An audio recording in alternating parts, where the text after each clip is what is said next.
इस वीडियो में मैं आपको एंटायर मोबाइल लेजेंड गेम के बारे में सिखाऊंगा and by the end of this video you will have a complete understanding of this game. ये वीडियो स्पेशली न्यू गेमर्स के लिए है जिसने अभी अभी मोबाइल लेजेंड्स खेलना शुरू किया है और उनको इस गेम को समझने में दिक्कत हो रही है। लेकिन अगर आप एक वेटरन हो या फिर एक सीजन प्लेयर हो तो भी आप इस वीडियो को एक बार देख लेना और अगर कोई टिप्स एंड ट्रिक शेयर करना चाहते हैं तो कमेंट सेक्शन में जरूर शेयर करना ताकि न्यू प्लेयर्स को थोड़ी मदद मिल जाए। तो guys without further ado let's get started with the guide. तो सबसे पहले तो मोबाइल लेजेंड्स एक मोबा गेम है which stands for multiplayer online battle arena, जहाँ पे तुम्हारी एक टीम होती है और तुम एक कैरेक्टर को कंट्रोल करते हो और तुम और तुम्हारी टीम अपने ओपोनेंट को हरा देते हो। तुम्हें बैटल करनी पड़ती है इस अरीना में जहाँ पे तुम और तुम्हारे 4 टीममेट्स को डिस्ट्रॉय करना पड़ता है एनिमी बेस को। लेकिन अगर तुम्हारे ओपोनेंट्स ने तुम्हारी बेस को गिरा दी तो तुम वो मैच हार जाओगे। यही है इस गेम की फॉर्मेट सीधी सादी भाषा में। अब आते हैं टेक्निकल्स पे। मोबाइल लेजेंड्स की मैप बहुत ही सिंपल है। यहाँ पे 3 लेन्स होती है, टॉप लेन, मिड लेन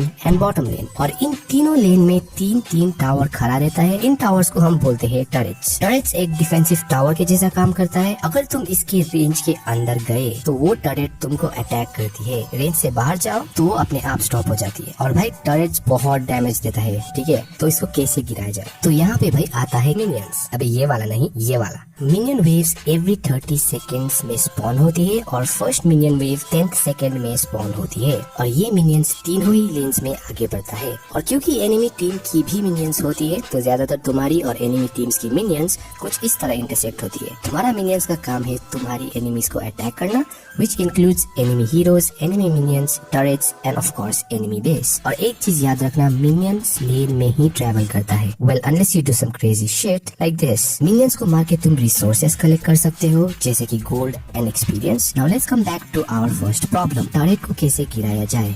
जब तुम्हारे मिनियंस टरेट के रेंज के अंदर घुसती है तब वो टरेट मिनियंस को अटैक करना शुरू कर देता है and that is the time जब तुम अंदर घुस के टरेट को मार गिरा सकते हो। लेकिन अगर तुम्हारा मिनियंस वहीं पर मर गया तो टरेट फिर से तुम्हें अटैक करना शुरू कर देगा। And the most important thing, अगर तुमने टरेट के अंदर एनिमी हीरो को अटैक कर दिया तो टरेट तुम्हें अटैक करना स्टार्ट करेगा चाहे वहाँ पे मिनियंस हो या ना हो। और ये सेम चीज एनिमी बेस पे भी अप्लाई होती है। टरेट और बेस में यही डिफरेंस है कि बेस की ज्यादा रेंज होती है। अब हम आते हैं मैप के दूसरे सेक्शन में जो कि है जंगल। तो भाई एज द नेम सजेस्ट, जंगल में बहुत सारे मॉन्स्टर्स होते हैं जिसको मार के तुम गोल्ड और एक्सपी कलेक्ट कर सकते हो। So let's talk about this monsters. सबसे पहले तो बात करते हैं स्मॉल मॉन्स्टर्स और क्रीप्स के बारे में। इन मॉन्स्टर्स को मारना बहुत आसान होता है और आसानी से रिसोर्सेस मिल जाती है। इनमें से क्रैब्स तुम्हें एक्स्ट्रा गोल्ड और एक्स्ट्रा एक्सपीरियंस देती है। गोल्डन साइड की क्रैब जिसके बैक में गोल्ड होती है वो तुम्हें एक्स्ट्रा गोल्ड देती है। एक्सपीरियंस लेन की क्रैब जिसके बैक में ये स्क्रोल्स होती है वो तुम्हें एक्सपीरियंस देती है। एंड द नेक्स्ट मॉन्स्टर है हमारा पोकेमॉन या फिर बल्बासोर, बट इसका ऑफिशियल नाम है लिथो वंडरर। ये तुम्हें मिल जाएगी मिड लेन की रिवर एरिया में। ये चुटकू अपनी ही धुन में वॉक करता रहता है और ये भाई साहब किसी को भी अटैक नहीं करता है। लिथो को मारने से वो तुम्हारा पर्सनल पोकेमॉन बन जाता है जो तुम्हें कुछ टाइम के लिए रिवर एरिया में एक्स्ट्रा मूवमेंट स्पीड देती है। और उसी टाइम एक दूसरा पोकेमॉन स्टोन रोमर वहाँ पे स्पॉन होती है। स्टोन रोमर का काम होता है तुम्हारी टीममेट्स को विजन देना। अगर कोई भी एनिमी स्टोन रोमर के विजन पे आ गया तो वो एनिमी की लोकेशन मैप पे रिवील होती है। Now let's come to the elite creeps. यहाँ पे 2 मॉन्स्टर्स होती है, Molten Fiend and Thunder Fenrir. आसान भाषा में कहूँ तो red buff and blue buff. Molten Fiend को मार के तुम्हें रेड बफ मिलती है। रेड बफ कुछ टाइम के लिए तुम्हारे हीरोज की डैमेज को इंक्रीज कर देती है। इस बफ से तुम्हारे जंगलर्स को अर्ली गेम में बहुत बूस्ट मिलती है in terms of damage and let game में तुम्हारे मार्क्समैन वो इस रेड बफ को लेके अपनी बेसिक अटैक्स को और भी पावरफुल बना सकता है। On the other hand blue buff तुम्हें कूल डाउन रिडक्शन, माना cost reduction and also energy cost reduction देती है। स्किल्स को कूल डाउन होने में जो टाइम लगती है वो ब्लू बफ रिड्यूस कर देती है। और कुछ हीरोज स्पेशली मेज टाइप के हीरोज जो एक स्किल परफॉर्म करने के लिए उन लोगों को माना की जरूरत होती है which is denoted by this blue bar. जब भी तुम एक स्किल परफॉर्म करते हो तो ये ब्लू बार थोड़ी घटती है और अगर तुम्हारा माना बहुत कम है तो तुम स्किल्स एग्जीक्यूट नहीं कर सकते हो। ब्लू बफ यही माना कॉस्ट को रिड्यूस कर देती है and same applies to heroes जो एनर्जी पे डिपेंड करती है। हेल्थ के नीचे जो येलो बार है वो एनर्जी डिनोट करती है और कुछ heroes like Fanny and Hayabusa को एनर्जी की जरूरत होती है स्किल्स को एग्जीक्यूट करने के लिए। तो भाई ब्लू बफ वो एनर्जी कॉस्ट को भी रिड्यूस कर देती है। एंड फाइनली अगर तुम्हारी ब्लू बफ एक्टिव है और उस टाइम तुमने कोई भी एक टारगेट को मार दिया, चाहे वो जंगल मॉन्स्टर्स हो या फिर मिनियंस हो, तो तुम्हें वहाँ पे 3 to 12% हेल्थ मिल जाती है। तो भाई ऑल इन ऑल इसीलिए असैसिन जंगलर्स बिगिनिंग गेम में बहुत स्ट्रांग होती है, क्योंकि एक तो उनकी बर्स्ट डैमेज होती है और उसमें ब्लू बफ की पर्क्स डाल दो और रेड बफ की पर्क्स डाल दो। तो भाई अब आते हैं जंगल के final and probably the most important section, जो कि है टर्टल एंड लॉर्ड। गेम के ठीक 2 मिनट के बाद टर्टल स्पॉन होती है। इसकी हिट पॉइंट बहुत ज्यादा होती है compare to other jungle monsters, लेकिन इसको मार के तुम्हें और तुम्हारी टीममेट्स को एडिशनल रिसोर्सेज मिलती है, like extra gold and extra experience. Along with that entire team को कुछ टाइम के लिए एक शील्ड भी मिलती है। और याद रखना, हायर रैंक्स में ज्यादातर टीम फाइट्स यहीं पर होती है। टर्टल को मार के ठीक 2 मिनट के बाद वो फिर से रिस्पॉन होती है, लेकिन दूसरी एरिया में। टर्टल सिक्योर करना अर्ली गेम में बहुत ही इम्पोर्टेंट होती है, क्योंकि एडिशनल रिसोर्सेज से तुम्हारी टीम एनिमी टीम से जल्दी लेवल अप हो सकता है और तुम लोग जल्दी आइटम्स भी बना सकते हो और अपनी एनिमी से ज्यादा पावरफुल हो सकते हो। अब जब गेम 8 मिनट में पहुंच जाती है तो टर्टल की जगह लॉर्ड स्पॉन होती है। लॉर्ड मोबाइल लेजेंड्स की सबसे पावरफुल मॉन्स्टर है और इसको तुम अकेले नहीं मार सकते। सच्ची बता रहा हूँ, अकेले बिल्कुल भी मत जाना, तुम्हें टीममेट्स की जरूरत होती है इसको मारने के लिए। लॉर्ड को मारने से लॉर्ड तुम्हारा दोस्त बन जाता है और तुम्हारे साइड फाइट करता है। अलॉन्ग विद दैट लॉर्ड तुम्हारे मिनियंस को भी एनहांस कर देती है और भाई इस मिनियन को मारने में जो टाइम लगता है, लॉर्ड के हेल्प से तुम एनिमी टर्रेट्स को इजीली गिरा सकते हो। पुश करने की ये बेस्ट स्ट्रेटेजी है एंड लेट गेम में लॉर्ड को मारने से तुम आसानी से गेम भी जीत सकते हो। तो भाई ये तो मैंने बता दी कंसाइज वे में एंटायर मोबाइल लेजेंड्स की मैप के बारे में। अब हम बात करते हैं हीरोज की। मोबाइल लेजेंड्स में अभी तक 127 हीरोज है एंड फ्यूचर में और भी आएंगे। इन हीरोज को तुम 5 क्लास में डिवाइड कर सकते हो। सबसे पहला क्लास है marksman and I would highly recommend कि एज अ बिगिनर तुम इस क्लास से स्टार्ट करो। एज अ मार्क्समैन तुम्हारे पास रेंज होती है, तुम एनिमीज को दूर से मार सकते हो। मार्क्समैन की स्किल्स तुम आसानी से सीख सकते हो एंड सिंस इसकी मेन पावर बेसिक अटैक में होती है, तुम्हें उतनी ज्यादा दिक्कत नहीं होगी इनको सीखने में। अर्ली गेम में मार्क्समैन की डैमेज बहुत कम होती है और हेल्थ भी बहुत कम होती है, इसी वजह से मार्क्समैन असैसिन्स की नंबर 1 टारगेट होती है। सो अर्ली गेम में जितना हो सके सेफ खेलना, एनिमीज की टेरिटोरी में तो अकेले बिल्कुल भी मत जाना। और अगर एनिमी असैसिन्स और मेजेस तुमको मारने आ रहे हो तो अपनी टरेट के अंदर से खेलना और जितना हो सके कम मरने की ट्राई करना। मार्क्समैन आइटम्स में बहुत डिपेंड करती है, इसी वजह से तुम्हें गोल्ड लेन से खेलना पड़ता है। गेम के मैप में गोल्ड लेन ऑलरेडी तुमको $साइन से दिखाया जाता है। गोल्ड लेन में फार्म करने से तुम्हें एक्स्ट्रा गोल्ड मिलती है, स्पेशली फर्स्ट 5 मिनट्स में, जिससे तुम जल्दी आइटम्स बना सकते हो। मार्क्समैन शाइन करती है लेट गेम में। जब तुम्हारे 3 और 4 आइटम्स बन जाते हैं तो तुम बहुत डैमेज कर पाओगे एनिमीज को। तुम्हारी एंटायर टीम तुम पे डिपेंड करती है लेट गेम में, क्योंकि तुम्हारी सबसे हाईएस्ट डैमेज होती है और एनिमी असैसिन्स की प्रायोरिटी टारगेट तुम ही होती हो। तो बस पोजीशनिंग पे ध्यान दो और अपनी एलाइज की कंधे पे बंदूक रख के एनिमीज को ठोक दो। In short marksman heroes best होती है बिगिनर्स के लिए and I would highly recommend Layla और Miya if you are starting out. Next we have mages. Mages are really fun to play heroes. ये क्लास भी मैं बिगिनर्स को suggest करूंगा क्योंकि मेजेस भी डिस्टेंस से अटैक करती है। बेसिक अटैक तो कुछ खास काम नहीं आता, बट मेजेस आउटशाइन करती है उनकी स्किल्स में। हर एक मेज की यूनिक स्किल्स होती है। फॉर एग्जाम्पल तुम आसमान से बिजली गिरा सकते हो, सिल्वर सर्फर बन के कामेहामेहा कर सकते हो, फ्रोजन के एल्सा बन सकते हो। The possibilities are endless. और मेजेस मैजिकल डैमेज देती है और इसी हाई डैमेज को इंक्रीज करने के लिए तुम्हें चाहिए होती है magic items. Another thing to note is that mages की स्किल्स की कूल डाउन रिडक्शन बहुत ज्यादा होती है, so you will need some cool down reduction items as well. ज्यादातर मेजेस की क्राउड कंट्रोलिंग एबिलिटीज होती है। Crowd controlling abilities in short CC का मतलब है एनिमीज को कुछ सेकंड्स के लिए स्लो और स्टन करना। इन क्राउड कंट्रोलिंग एबिलिटीज से तुम अपनी एलाइज की मदद कर सकते हो, टीम फाइट्स में हेल्प कर सकते हो और कभी कभी भागने में भी मदद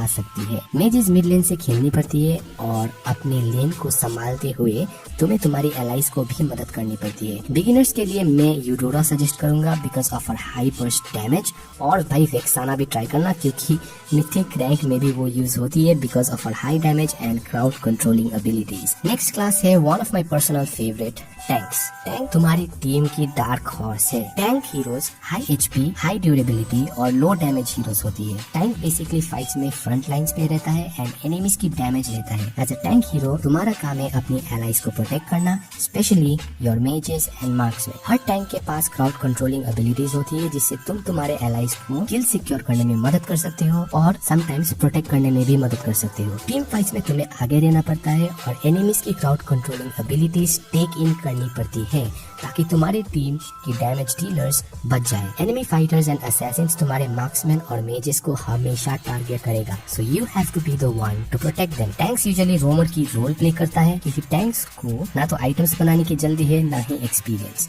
तो एज अ रोमर तुम्हारा काम होता है टीममेट्स को विजन देना, especially while taking objectives like turtle and lord, enemy bushes को चेक करना और मैप पे रोटेट करते रहना। For tank heroes I would highly suggest understanding the game first. पहले मार्क्समैन और मेज लेके गेम को सीख जाओ and then you can try to play tank heroes. But I know you won't. India में भाई डिफॉल्ट टैंक खेलने वाला बंदा तुम्हें सिर्फ सपनों में ही मिलेगा। बट स्टिल अगर तुम्हें दिमाग लगाने वाली गेम खेलना पसंद है या फिर कैलकुलेशन वगैरह पसंद है तो तुम ये क्लास जरूर ट्राई करना। टैंक हीरोज के लिए आई वुड सजेस्ट टाइग्रील क्योंकि टाइग्रील के तीनों ही स्किल्स में क्राउड कंट्रोलिंग एबिलिटी होती है। अब next we have the fighter class. Fighter heroes के पास both offensive and defensive capabilities होती है। ये क्लास काइंड ऑफ टैंक और असैसिन के बीच में आती है। फाइटर के पास ना ही टैंक की जितनी ड्यूरेबिलिटी होती है ना ही असैसिन जितनी हाई डैमेज, बट एक सर्टेन अमाउंट ऑफ ड्यूरेबिलिटी और डैमेज दोनों ही होती है। फाइटर्स बहुत ही इंटरेस्टिंग क्लास है क्योंकि आइटम्स की मदद से फाइटर्स के आउटपुट को तुम चेंज कर सकते हो। डिफेंसिव आइटम्स दोगे तो वो सेमी टैंक बन जाएगा, लेकिन ऑफेंसिव आइटम्स दोगे तो वो सेमी असैसिन बन जाएगा। इसी वजह से फाइटर्स की रोल बहुत ही वर्सेटाइल होती है। फाइटर्स की स्किल डैमेज यूजुअली हाई होती है, इसीलिए फाइटर को एक्सपी लेन की रोल दिया जाता है, जहां से अर्ली गेम में वो जल्दी से जल्दी एक्सपीरियंस गेन करके लेवल अप हो जाए और पावरफुल बन जाए। एक्सपी लेन में ज्यादातर तुम्हें 1v1 करनी पड़ती है एनिमी टीम के फाइटर के साथ। हर एक फाइटर की अपनी अपनी मोबिलिटी, डैमेज और ड्यूरेबिलिटी की ब्लेंड होती है। बिगिनर्स को मैं ये क्लास उतना ज्यादा सजेस्ट तो नहीं करूंगा, बट अगर तुम्हें गॉड ऑफ वॉर और क्रेटोस पसंद है तो भाई तुम ये क्लास ट्राई कर सकते हो। Zilong is the best beginner fighter to learn, but fighters like Roger, Alucard, Alpha भी बहुत अच्छी पिक होगी। अब भाई हम आते हैं असैसिन क्लास में। एज द नेम सजेस्ट, एक असैसिन का काम होता है एनिमीज को मारना। असैसिन के पास हाई मोबिलिटी और हाई बर्स्ट डैमेज होती है और ये दोनों एबिलिटीज से असैसिन्स एनिमीज के एरियाज में इन्फिल्ट्रेट कर सकता है और एनिमीज को मारकर भाग भी सकता है, बट ये करना आसान नहीं है। इनफैक्ट असैसिन्स की एबिलिटी तुम्हारे स्किल्स पे डायरेक्टली डिपेंड करती है, क्योंकि अगर तुम्हारी असैसिन की पोजीशनिंग और स्किल्स गलत हुई तो एनिमीज तुम्हें आराम से मार देगी, क्योंकि असैसिन्स की एचपी कम होती है। एक असैसिन होके तुम्हें परफेक्ट टाइम में एनिमीज को स्ट्राइक करना पड़ता है, नो सूनर नो लेटर। इसीलिए असैसिन्स को मास्टर करने में तुम्हें बहुत टाइम लगता है। असैसिन्स जंगलर का रोल निभाता है। एवरी जंगलर को रेट्रिब्यूशन स्पेल लेना पड़ता है, क्योंकि उससे तुम्हें जंगल क्रीप्स और मिनियन से extra gold and extra experience मिलती है। And of course retribution turtle और लॉर्ड सिक्योर करने में भी काम आती है। एज अ जंगलर तुम्हें कंटिन्यूसली रोटेट करना पड़ता है while killing creeps, taking red and blue buffs and also ganking enemies. ये रोल बहुत ही कॉम्प्लिकेटेड होती है और टीम फाइट्स में तुम्हें as an assassin enemy marksman और मेजेस को टारगेट करनी पड़ती है first, and to execute that requires an insane amount of skill. So beginners को असैसिन्स में बिल्कुल भी रेकमेंड नहीं करूंगा, बट अगर तुम्हें खेलना ही है तो भाई सेबर से स्टार्ट करो। And last but not the least we have support class. ये हीरोज दूसरे हीरोज को सपोर्ट देती है, जैसे कि हील्स देना, एलाइज को शील्ड देना और एनिमीज के क्राउड कंट्रोल को रोक देना। ज्यादातर सपोर्ट हीरोज के पास ना तो डैमेज होती है ना ही एचपी, बट इनकी एबिलिटी से तुम तुम्हारे एलाइज की एबिलिटीज को दुगना कर सकते हो, विच completely changes the dynamics of the team fight. एक सपोर्ट हीरो लेके तुम रोमर की रोल कर सकते हो या मिड लेन भी खेल सकते हो, as long as you are supporting your teammates. Support heroes के लिए मेरा ओपिनियन 50-50 है, because everything depends on the team. अगर तुम्हारी टीम यूजलेस है तो सपोर्ट खेल के कोई फायदा नहीं यार, तुम असैसिन्स क्रीड क्रू की भोजन बन जाओगे। लेकिन अगर तुम्हारी टीम में एक या दो प्लेयर्स अच्छी खेल रही है तो उनको सपोर्ट करके तुम गेम चेंज कर सकते हो, and that feeling is super amazing. तो अगर सपोर्ट खेलना चाहते हो तो भाई राफाएला और एस्टेस से स्टार्ट करना। तो भाई ये हुई हीरोज की क्लासेस। अब बात करते हैं आइटम्स और इक्विपमेंट्स में। इस गेम में आइटम्स इतनी वास्ट टॉपिक है कि इस वीडियो में सब कुछ कवर मैं नहीं कर पाऊंगा, तो मैं शॉर्ट में तुम्हें बता देता हूँ। एज यू नो, आइटम्स तुम्हारे हीरोज को स्ट्रॉन्ग बना देती है और इन आइटम्स को तुम मैच के समय बाई कर सकते हो।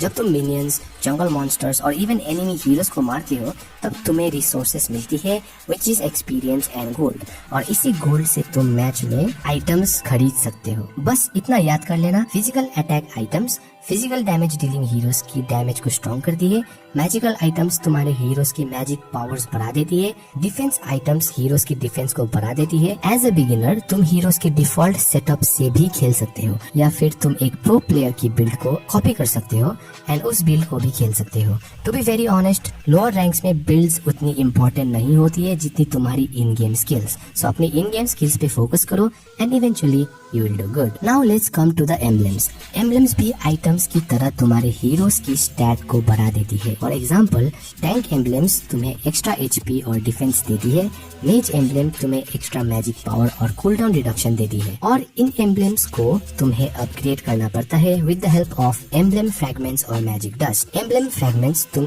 ऐसी चेस्ट से पा सकते हो। इन चेस्ट को पाने के लिए तुम्हें मैचेस खेलने पड़ेंगे एंड रिवॉर्ड्स क्लेम करने पड़ेंगे। बिगिनिंग में 1 या 2 एम्बलेम्स को ही अपग्रेड करना। फॉर एग्जांपल, अगर तुम्हारी मेन हीरो लेला है या फिर कोई एक मार्क्समैन है तो मार्क्समैन एम्बलेम को अपग्रेड कर लेना, एंड लेट्स से बाद में तुमने एक मेज हीरो लर्न कर ली तब तुम मेज एम्बलेम अपग्रेड कर देना। अब जब तुम एम्बलेम्स को अपग्रेड करते जाओगे तो एम्बलेम्स की एबिलिटी अनलॉक हो जाएगी। अब ये एबिलिटीज को मैं इस वीडियो में समझा नहीं सकता क्योंकि ये वीडियो बहुत ही लंबा हो जाएगा। उसके लिए मैं डेडिकेटेड वीडियो फ्यूचर में बनाऊंगा, इसीलिए चैनल को सब्सक्राइब करना मत भूलना। अब आते हैं स्पेल्स में। स्पेल्स गेम में तुम्हारी बहुत मदद करती है। टोटल 12 स्पेल्स होती है और इनमें से तुम सिर्फ एक स्पेल बैटल पे ले सकते हो। हर एक स्पेल की अपनी अपनी कूलडाउन रिडक्शन होती है। फॉर एग्जाम्पल, अगर तुमने एग्जीक्यूट स्पेल यूज कर ली तो उसके 90 सेकेंड्स के बाद ही नेक्स्ट एग्जीक्यूट यूज कर सकते हो। अगर तुम एक असैसिन और जंगलर हो तो भाई रेट्रिब्यूशन स्पेल हमेशा ले जाना। मार्क्समैन ज्यादातर इंस्पायर और फ्लिकर ले जाती है।